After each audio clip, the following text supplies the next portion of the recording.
जैसा कि हमने लास्ट वीडियो में लिस्ट पढ़ा था और हमने लिस्ट को काफ़ी अच्छे से पढ़ लिया था, अनऑर्डर लिस्ट, ऑर्डर लिस्ट और डेफिनेशन लिस्ट को हमने पढ़ लिया था। तो आज के हम लेक्चर में लेक्चर 4 लिंक्स पढ़ेंगे। ठीक है, कि वेबसाइट के अंदर काफ़ी डिफरेंट किस्म के आप लिंक्स देखते हैं कि कहीं पे क्लिक करते हैं वो किसी और ही वेबसाइट पर निकल जाता है, और आप लिंक पे क्लिक करते हैं कोई फाइल डाउनलोड होने लग जाती है। ठीक है, कोई डॉक्यूमेंट खुल जाता है। तो इन सारों का काम लिंक्स से होता है। ठीक है, तो आज हम वो लेक्चर में पढ़ेंगे। तो सबसे पहले हम देख लेते हैं HTML लिंक्स, हाइपर लिंक्स भी कहते हैं। ठीक है, इनको HTML links are hyper links. You can click on a link and jump to another document, जिस मैंने भी बताया। When you move the mouse over a link, the mouse arrow will turn into a little hand. Link, जो भी link का tag कभी भी use हुआ होगा, ठीक है, तो आप जब भी उस पर लेके जाएंगे तो क्या होगा, हमारा जो कर्सर है ना, ये जो माउस हिल रहा है इसको कर्सर कहते हैं। इसका जो आइकन है अभी क्या है, ये एक कर्सर बना हुआ है, लेकिन जब भी वो किसी भी लिंक पे मूव करेगा तो वो एक हैंड बन जाएगा। ठीक है, अब अगर इस पे गेट स्टार्टेड एक लिंक है, इस पे हम क्लिक करेंगे, क्लिक नहीं किया मैंने अभी, होवर यानी कि माउस सिर्फ मैं लेके गया हूँ तो ये हैंड बन गया। आप देखें, मैं अगर जूम करके दिखाऊँ आपको, ये देखें माउस बन गया। क्यों? क्योंकि ये एक लिंक है। अगर मैं इस पर क्लिक कर दूँ तो ये देखें किसी और पेज पे लेके जा रहा है। अब कहीं और पे ये, अगर ये देखें, अगर मैं कहीं पे भी और भी क्लिक कर रहा हूँ तो वो कहीं लेके नहीं जा रहा मुझे, लेकिन जस्ट इस पे क्लिक करूँगा तो लेके जा रहा है। यानी कि इसका मतलब क्या हुआ कि ये एक एंकर टैग है, हाइपर लिंक का टैग है और ये लिंक का टैग है। ठीक है, तो ये सारे इसी के नाम है, बस मैं आपको समझा रहा हूँ।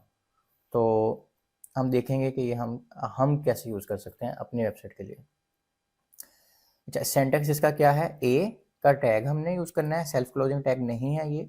इसमें भी ओपनिंग टैग और क्लोजिंग टैग है। हाँ, इसमें हमने ये एक नई चीज़ पढ़ रहे हैं हम, वो हम देख लेते हैं अब इसको। ठीक है, एट्रीब्यूट्स क्या होते हैं हमने वो देखना है, और उसके बाद एब्सोल्यूट। एट्रीब्यूट क्या होता है, किसी भी टैग की एक्स्ट्रा इन्फॉर्मेशन को एट्रीब्यूट कहते हैं। अब जैसे किसी पेज की एक्स्ट्रा इन्फॉर्मेशन को हम कहाँ लिखते हैं, हेड के टैग के अंदर। ऐसे ही किसी, यानी ये हेड का जो टैग है ये पेज का हिस्सा है लेकिन एक्स्ट्रा इन्फॉर्मेशन है। ठीक है, ऐसे ही किसी एक टैग की जो भी एक्स्ट्रा इन्फॉर्मेशन होगी उसको एट्रीब्यूट कहते हैं। ठीक है, अब जैसे ए का टैग हमने आज नया पढ़ना है। ठीक है, हम यहाँ पे लिखते हैं एक और हेडिंग। ठीक है, ए, और ये हमने बंद कर दिया। जैसे हम सिंपल टैग बनाते हैं, हमने इसमें लिख दिया लिंक टू हेडिंग फाइल। ठीक है, या चले हम इसमें लिख देते हैं लिंक टू बेकाबिल.com। ओके, हमने भी लिख दिया। यहाँ तक तो हमने पहले से ऑलरेडी पढ़ा हुआ है। अब हमने एक नई चीज़ पढ़नी है, एट्रीब्यूट क्या होते हैं। उसमें से भी हमने सिर्फ अभी एक एट्रीब्यूट पढ़ना है। तो HREF इज इक्वल टू, और उसके बाद डबल कॉमास, और उसके अंदर हम जो लिखेंगे वो उसकी वैल्यू होगी। एट्रीब्यूट मैंने क्या बताया है, किसी भी टैग की एक्स्ट्रा इन्फॉर्मेशन को एट्रीब्यूट कहते हैं। अब ये जो HREF के अंदर मैं लिखने लगा हूँ वो एक एक्स्ट्रा इन्फॉर्मेशन है, किसकी, ए टैग की, पूरे पेज की नहीं, सिर्फ ए टैग की एक्स्ट्रा इन्फॉर्मेशन HREF के अंदर मैं लिखूंगा। तो HREF जो होगा वो एट्रीब्यूट का नेम है, और जो इज इक्वल टू के बाद कॉमास के अंदर उसकी चीज़ है वो उसकी वैल्यू। दो चीज़ें हैं एट्रीब्यूट की।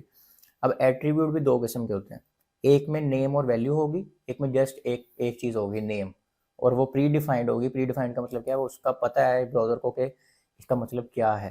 ठीक हो गया। किसी किसी एट्रीब्यूट में हमें उसका नेम और उसकी वैल्यू देनी पड़ेगी, किसी में जैसे उसका नेम देंगे तो उसको समझ आ जाएगी कि क्या सीन है। और हम ऐसे ऐसा पढ़ेंगे आपको क्लियर होता जाएगा, तो उसमें कोई टेंशन लेने वाली बात नहीं है।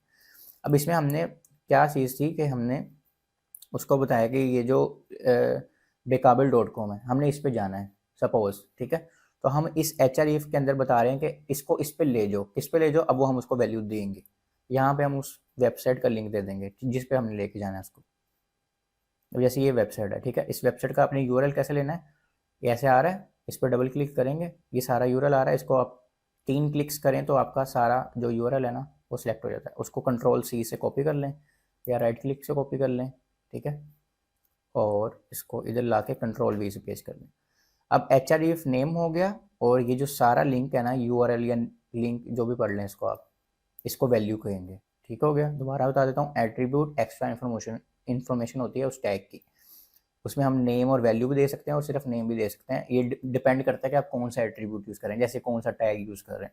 ठीक है, तो अभी के लिए हम ये देखते हैं कि इसमें नेम और वैल्यू दोनों है। तो हम नेम दे दिया हमने, ये प्री डिफाइंड है, इसको आप छेड़ नहीं सकते कि HRU कर दें या HRV कर, HREF ही रहेगा, ठीक है। ठीक है, उसके बाद हम ये वैल्यू चेंज कर सकते हैं, हमारी मर्जी, हम इसको कोई और वेबसाइट दे दें, google.com दे दें, youtube.com दे दें, ये हमारी मर्जी, हमारी रिक्वायरमेंट्स के हिसाब से। अब अगर मैं अपनी वेब पेज पे जाऊँगा और रिफ्रेश करूँगा तो ये देखें अब ऊपर एक तो मेरा कर्सर देखें, अब ऐसे तो बाकी कोई मसला नहीं हो रहा, लेकिन जब मैं इसके ऊपर लेके जा रहा हूँ हैंड बन रहा है, ठीक है। अब कुछ स्टाइल्स या कुछ चीज़ें होती हैं वो ब्राउज़र बाय डिफ़ॉल्ट कर देता है, बाय डिफ़ॉल्ट मतलब उसको पहले से पता है ये करना है, ठीक है। जब हम CSS पढ़ेंगे तो हम इनको ओवररूट भी कर सकते हैं, यानी कि हम ये बाय डिफ़ॉल्ट जो चीज़ें हैं उनको ख़त्म करके अपनी मर्ज़ी की चीज़ भी कर सकते हैं। हमारा दिल नहीं है यहाँ पे हैंड बने, हम नहीं बनाएंगे, हम इसको ख़त्म कर सकते हैं, लेकिन अभी नहीं, जब CSS पढ़ेंगे। तो आपने सारी वीडियो अच्छे से देखनी है और सारी प्रैक्टिस सही से करनी है। अब अगर ये हैंड बन गया, इसका मतलब ये लिंक है, तो इसमें अगर क्लिक करूँ तो इसको कहाँ लेके जाना चाहिए, इस पे, ठीक है। अब मैं देखेंगे, मैं लिंक करूँगा, क्लिक करूँगा सॉरी, तो ये मुझे इस वेबसाइट पे ले गया, ठीक है। मैं कोई और भी लिंक लगाऊंगा तो वो उस पर ले जाएगा। ये मैं बैक जा रहा हूँ और ये इसके ऊपर डिपेंड नहीं करता, यहाँ मैं जो भी लिख दूंगा ना, ये इसके ऊपर डिपेंड नहीं करता कि वो उस पर लेके जाएगा ज़रूर। तो अगर मैं यहाँ लिख दूँ google.com, ठीक है, मैं जाके रिफ्रेश करता हूँ। अब देखें लिखा तो अभी भी क्या हुआ है, लिंक टू बेकाबल.com, लेकिन मैं क्लिक करूँगा ना तो वो गूगल पे ले जाएगा। तो आपने ये चीज़ देखनी है कि इसके अंदर क्या लिखा हुआ है, ना कि ये हमने कि ये बाहर का लिखा हुआ है, क्योंकि उसने ले के उसके हिसाब से जाना है जो HREF की वैल्यू होगी। ये तो हमारा हो गया लिंक का टैग, और इसमें हमने लिंक कैसे डालना है ये हमने पढ़ लिया, ठीक है। एट्रीब्यूट भी हमने सीख लिया कि HREF का एट्रीब्यूट कैसे यूज़ करना है। अब हमारे पास दो चीज़ें आ जाती हैं, एब्सोल्यूट यूआरएल और रिलेटिव यूआरएल। अभी जो हमने डाला था वो था एब्सोल्यूट यूआरएल। एब्सोल्यूट यूआरएल क्या होता है, जिसमें हम किसी वेबसाइट का लिंक डाल देते हैं, ऑनलाइन वेबसाइट का, ऑनलाइन डॉक्यूमेंट का, ऑनलाइन किसी भी चीज़ का हम लिंक डालेंगे तो वो एब्सोल्यूट यूआरएल होगा, ठीक है, कि वो एग्जैक्ट उठा के उधर चले जाएगा। यानी कि बहुत examples of are using absolute URL, यानी कि जो भी हमने एग्जांपल यूज़ किया वो एब्सोल्यूट यूआरएल है। अब दूसरा क्या है, लोकल यूआरएल भी कहते हैं इसको, या लोकल लिंक या रिलेटिव यूआरएल। दूसरे में क्या है, हमने लोकल फाइल्स को लिंक करना है। यानी कि अगर आप देखें, अब ये मैं इस पेज पे हूँ, मैंने अभी इस पेज पे जाना है, अब वेबसाइट वही है लेकिन उसका दूसरा पेज है, तो यहाँ क्या हुआ होगा, यहाँ दूसरी वेबसाइट का लिंक नहीं दिया हुआ, यहाँ उसी वेबसाइट के दूसरे पेज का लिंक दिया। शुरू में मैंने बताया हुआ था कि एक वेबसाइट का ज़रूरी नहीं कि एक ही पेज हो, एक से ज़्यादा पेज भी हो सकते हैं, 1000 पेज भी हो सकते हैं, 100 पेज भी हो सकते हैं, 10 पेज भी हो सकते हैं। हम अपनी ही वेबसाइट की बात कर लें जो हम बना रहे हैं, उसके ही 2 पेज बन चुके हैं, एक HB है, एक लिस्ट। तो हमने क्या करना है, अगर हमने इसको इसके साथ लिंक करना हो, अगर आपने सपोज कुछ वेबसाइट्स देखी हो, जैसे इसकी ही हम बात कर लें, अब ये साइन इन के पेज पे हम जाते हैं, ठीक है।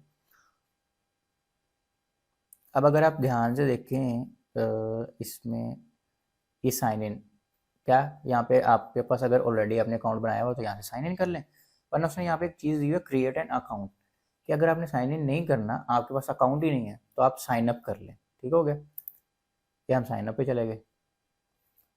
अब अगर आप ध्यान से दोबारा देखें तो दोबारा हमारे पास यहाँ पे ऑप्शन आ रही है, यानी अगर कोई बंदा डायरेक्ट साइन अप पे आ गया और उसके पास अकाउंट है, ऑलरेडी है, तो क्या करेगा, वो साइन इन पे चले जाएगा, दोबारा साइन इन पे भेज देगा हमें। तो अब क्या हो रहा है, पेज शिफ्ट हो रहा है, सिर्फ हम किसी यूआरएल पे नहीं जा रहे, हम पेज शिफ्ट कर रहे हैं, ठीक है। तो जब हमने एक ही वेबसाइट के पेजेस को डिफर करना होता है, यानी कि लिंक करना होता है आपस में, कि हम पहले इससे चल जाएं, इस पेज पे चल जाएं, इस पेज से चल जाएं, इसको क्या कहते हैं, लिंकिंग, पेजेस की लिंकिंग होती है। क्योंकि अगर एक वेबसाइट में 10 पेज है तो जाहिर सी बात है वो इंटरकनेक्टेड है कहीं ना कहीं से, ठीक है। वो आपको क्लाइंट बताएगा कि यार ये पेज इससे लिंक कर दो, और वो सारा आपको समझ आती है, इसकी भी टेंशन नहीं लेनी।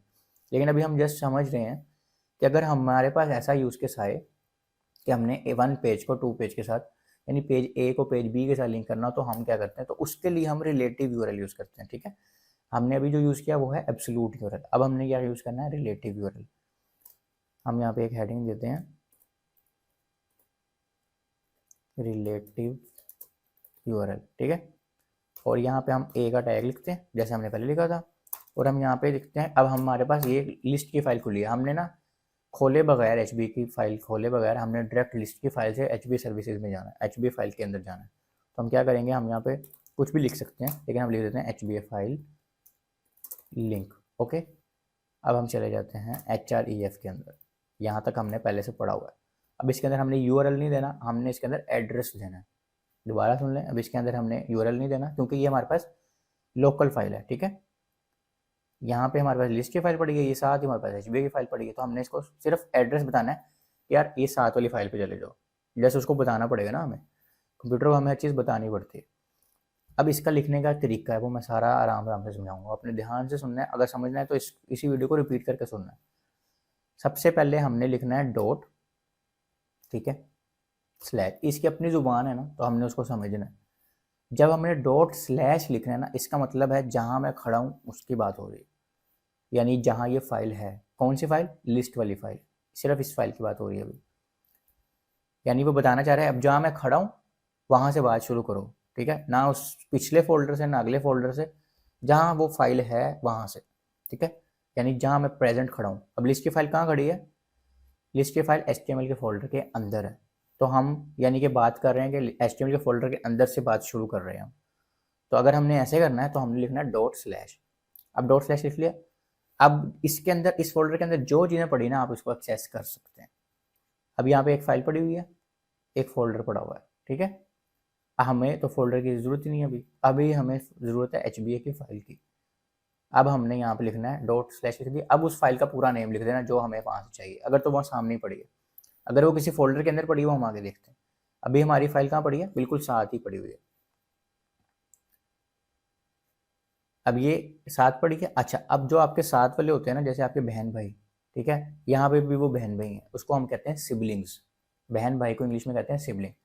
तो अगर हम टेक्निकली देखा जाए ना तो लिस्ट, HBA और एसिड्स ये आपस में सिबलिंग्स हैं, ठीक है।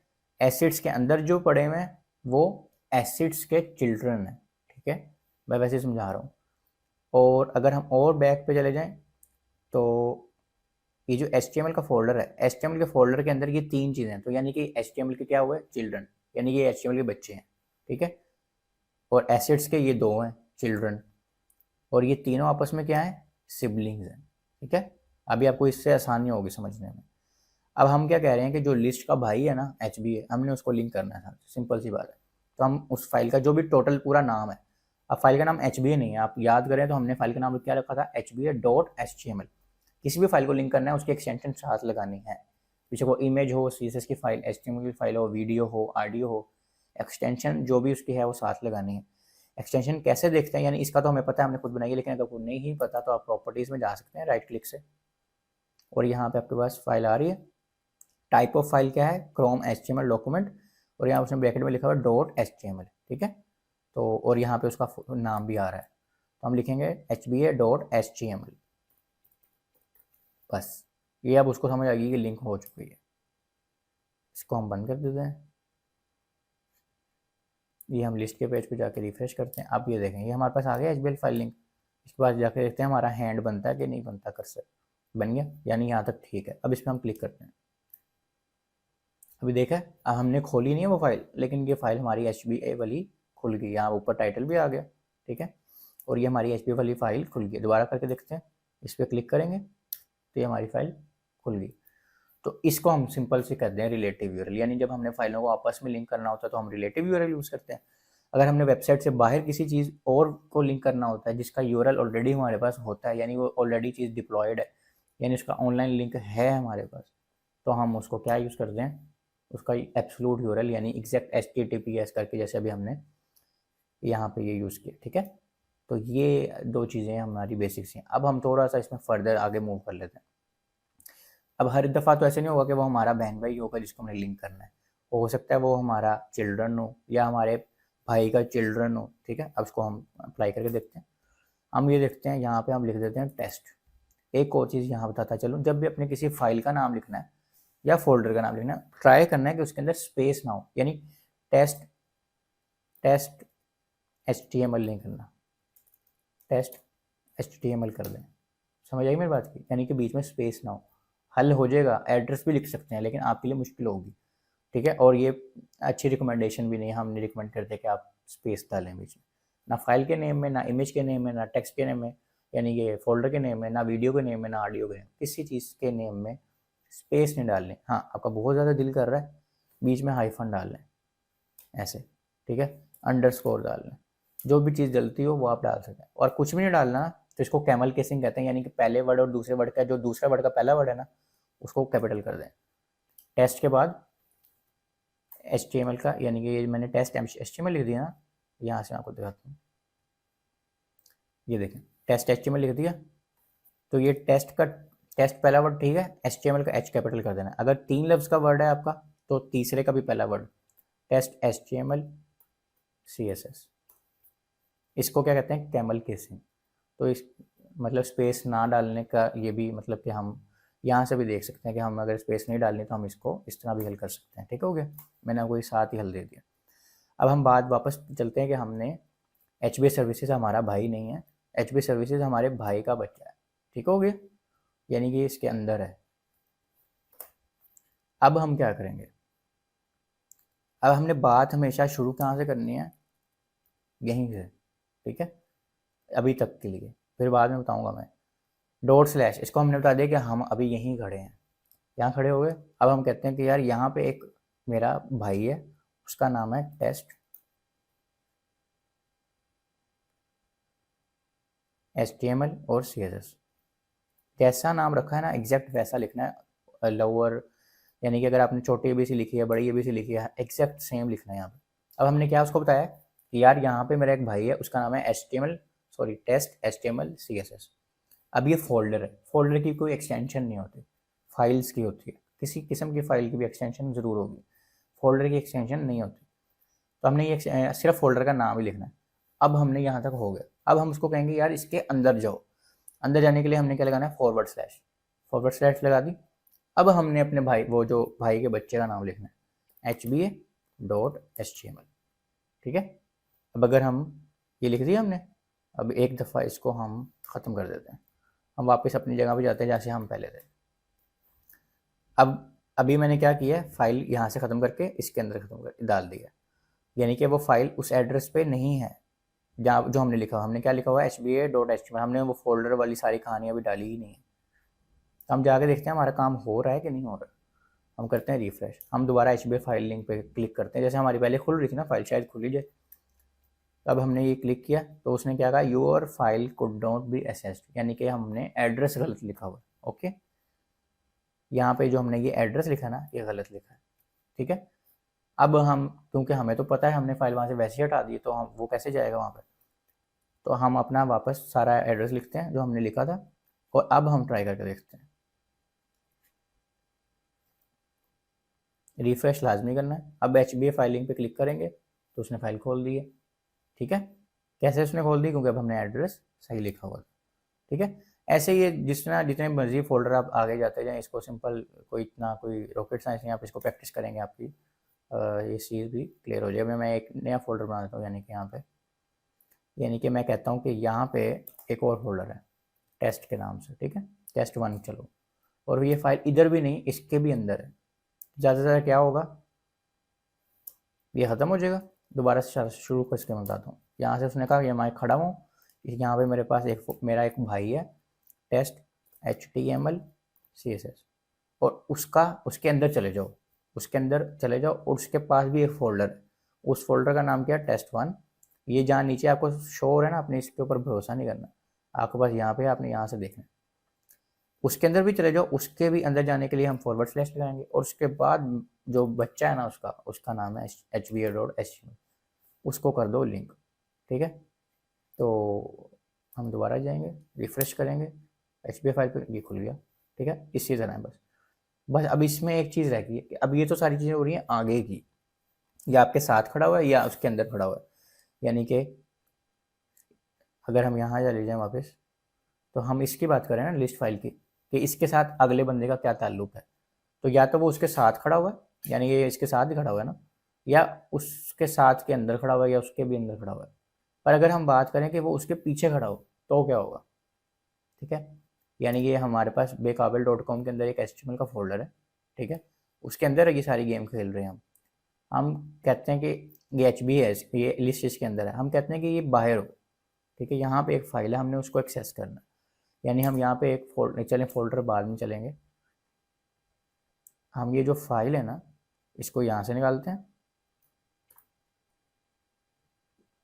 और HTML के फोल्डर से बाहर चले गए हम, यानी कि अब वो उसका भाई नहीं है। ओके, ये हमने कर दिया डिलीट। अब हमारी जो HB की फाइल है वो इस फोल्डर से ही बाहर आ गई, यानी इसके अंदर तो वैसे ही कुछ नहीं पड़ा हुआ, लेकिन इसके अंदर भी कुछ नहीं पड़ा, यानी इस पूरे फोल्डर में नहीं पड़ी हुई वो फाइल, लेकिन हाँ इसके ऊपर पड़ी हुई है, ठीक है, इसके बैक पे पड़ी हुई है। तो अब हम देखते हैं क्या होता है। पहले तो हम जाके चेक करते हैं ना कि हमारा लिंक चल रहा है कि नहीं चल रहा। तो ये हमने रिफ़्रेश किया, इस पर हम क्लिक करेंगे तो ये उसने क्या कहा, आपकी फाइल एक्सेस नहीं हो रही क्योंकि हमारा एड्रेस अब गलत है। अब हम देखते हैं हमने क्या करना। अब हम पहले तो हम कहते थे ना यहाँ हम खड़े हैं, यहाँ से शुरू करो। अब हम यहाँ खड़े ही नहीं हैं क्योंकि यहाँ से हमारा एड्रेस रिलेट ही नहीं कर रहा, हमारे पीछे से रिलेट कर रहा है। तो हमने क्या करना है, 2 डॉट्स लगाने हैं, ठीक है, और बाकी सारा कुछ सेम है। 2 डॉट्स लगाने के बाद स्लैश लगा देनी, ठीक है। इसका मतलब क्या है कि जहाँ मेरी फाइल है ना, यानी कि मेरी फाइल है लिस्ट की, ये मेरी फाइल है लिस्ट की, मैं कह रहा हूँ 2 डॉट्स जब मैं लगाऊंगा, 2 डॉट्स और स्लैश, इसका मतलब ये है कि जहाँ मेरी फाइल है उससे एक स्टेप पीछे चले जाओ। एक स्टेप पीछे का मतलब यहाँ पे आ जाओ, यहाँ पे आ गए। अब मैं एक स्टेप पीछे चले गया और वहाँ पे जो फाइल पड़ी है ना hba.html, उसको लिंक कर दो, ठीक है। मैं दोबारा रिपीट कर रहा हूँ, अगर हमने अपने साथ वाली फाइल को लिंक करना हो या अपने साथ वाली फाइल के अंदर किसी फाइलों को लिंक करना हो तो हम एक डॉट और एक स्लैश लगाते हैं और उसके बाद हम खेलते रहते हैं। लेकिन अगर हमने एक स्टेप पीछे जाना है तो 2 डॉट्स और स्लैश लगाने के बाद हम फाइल का नाम लिखेंगे और वो फाइल चल जाएगी। अब इस पर क्लिक करेंगे तो ये चल गई हमारी फाइल, ठीक है। इसी तरह बाकी जैसे हमने फोल्डर के अंदर फोल्डर देखा था, वो फोल्डर के अंदर फोल्डर सेम ही है। हाँ, हमने इसको भी, इससे भी बाहर जाना है, ठीक है, इसको इससे भी बाहर ले जाते हैं, लोकल डिस्क जी में ले गए हम। अब हमारा ये फोल्डर है जिसके अंदर हम काम कर रहे थे, लेकिन वो इस फोल्डर के अंदर भी नहीं पड़ी, वो उस फोल्डर से भी बाहर पड़ी है। तो हम क्या करेंगे, क्योंकि अब ये तो चलेगा नहीं लिंक।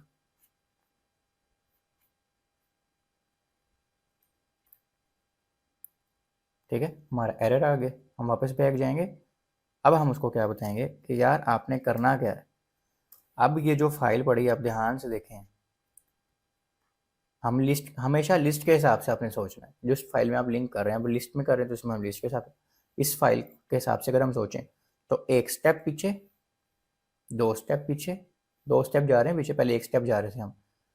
तो इसका मतलब है हमने 2 डॉट्स डाल के फॉरवर्ड स्लैश लगाया, इसका मतलब है हम एक स्टेप पीछे चले गए, पर वो फाइल 2 स्टेप पीछे पड़ी है, तो हम दोबारा से 2 डॉट्स और एक स्लैश लगाएंगे। ये लगा ली। अब हम 2 स्टेप्स पीछे चले गए हैं, ठीक है। अब हम लिखेंगे hba.html और हम इस पर क्लिक करेंगे और हमारी फाइल खुल जाएगी। सिंपल सा है।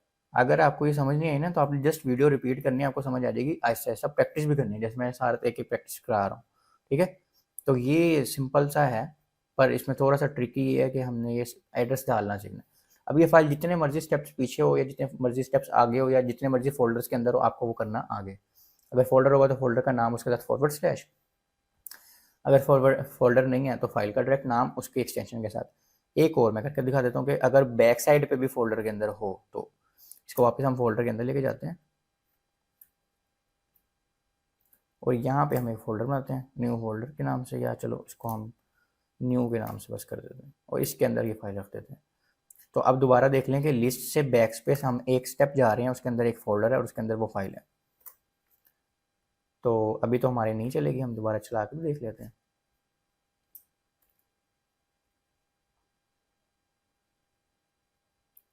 इस पर हमने क्लिक किया और हमारी एरर आ गया। अब हम इसको कहते हैं एक स्टेप बस पीछे जाओ और उसके अंदर भी एक फोल्डर है, डायरेक्ट फाइल नहीं पड़ी हुई, एक फोल्डर है। फिर हम फॉरवर्ड के फोल्डर जब भी हमने खोलना है फोल्डर तो उसके लिए हम एक फॉरवर्ड स्लैश लगाएंगे, उसके बाद हम अपनी फाइल का नाम लिख देंगे।